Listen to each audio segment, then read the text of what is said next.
Bilan de nos 30 ans. Aujourd'hui, on va parler de comment les marchés boursiers ont bien fait malgré de nombreuses crises. Depuis nos débuts en 1995, investir en actions s'est révélé très rentable.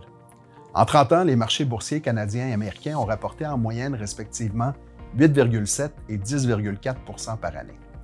Ces rendements auront d'ailleurs permis aux investisseurs boursiers nord-américains de multiplier par près de 15 fois la valeur de leurs investissements au cours des 30 dernières années. Ce qui démontre que les actions ont été très profitables sur le long terme malgré des périodes d'adversité. On peut d'ailleurs se remémorer quelques périodes moins confortables. Les grandes crises qui ont secoué les marchés. La crise asiatique de 1997-1998. La crise a commencé en Thaïlande en juillet 1997 et a rapidement touché plusieurs pays d'Asie du Sud-Est. Avec l'effondrement des monnaies locales et la méfiance des investisseurs, le marché américain a reculé d'environ 20 %. La bulle Internet. Avec l'enthousiasme envers les nouvelles technologies, les valorisations des titres liés à l'Internet ont grimpé de manière excessive. La bulle a éclaté en 2000, provoquant une chute de 50 % du marché américain. Les attentats du 11 septembre 2001. Ces attaques tragiques ont plongé les marchés boursiers mondiaux dans l'incertitude et entraîné une interruption temporaire des échanges boursiers.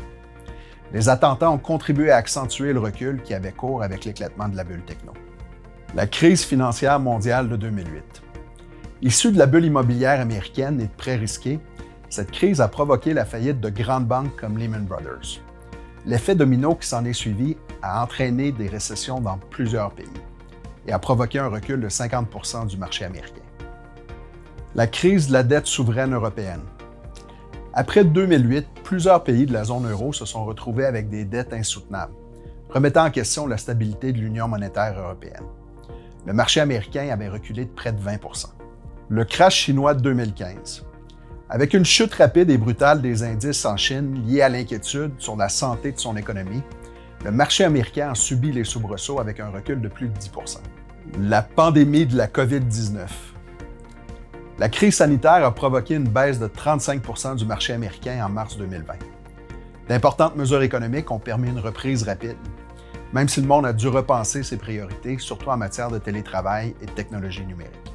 Finalement, en 2025, le marché américain a chuté d'environ 20 % entre le 19 février et le 8 avril dernier, en lien avec la crise tarifaire en cours.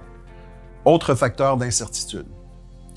En plus des crises majeures, d'autres éléments peuvent rendre les marchés imprévisibles et les investisseurs anxieux. On n'a qu'à penser aux tensions géopolitiques, à l'inflation et aux changements de taux d'intérêt, aux changements technologiques, aux risques systémiques et aux cybermenaces.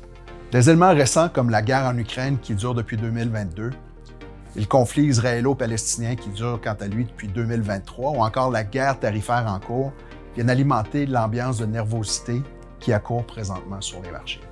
Impact visible sur les marchés. Avec le graphique que vous voyez présentement, on montre deux choses pour les 30 dernières années sur le marché américain. Premièrement, le rendement annuel des actions américaines et deuxièmement, la baisse maximale observée chaque année, donc du pic le plus haut au creux le plus bas.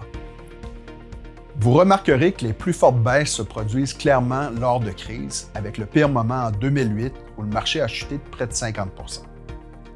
Mais même en dehors des crises, on constate que les marchés enregistrent chaque année des reculs moyens de plus de 15 %.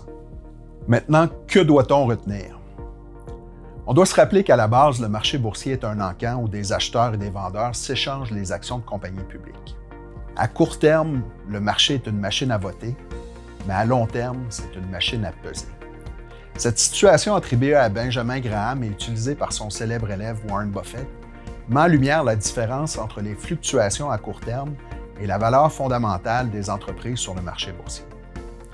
En des termes plus simples, à court terme, la bourse reflète les opinions, alors qu'à long terme, elle reflète les résultats financiers. À court terme, le marché fonctionne comme une machine à voter, ce qui signifie que les prix des actions sont influencés par la popularité, les tendances et les réactions émotives des investisseurs. Les décisions sont souvent basées sur des perceptions, des spéculations et des mouvements de foule plutôt que sur une analyse approfondie. Alors qu'à long terme, le marché agit comme une balance, ce qui signifie qu'il finit par refléter la vraie valeur des entreprises.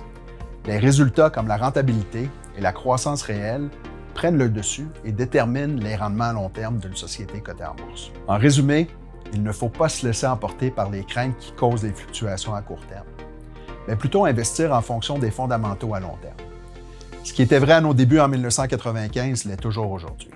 Qu'elles soient privées ou cotées en bourse, les entreprises bien gérées et compétitives, achetées à un prix raisonnable, seront profitables et enrichiront leurs actionnaires à long terme.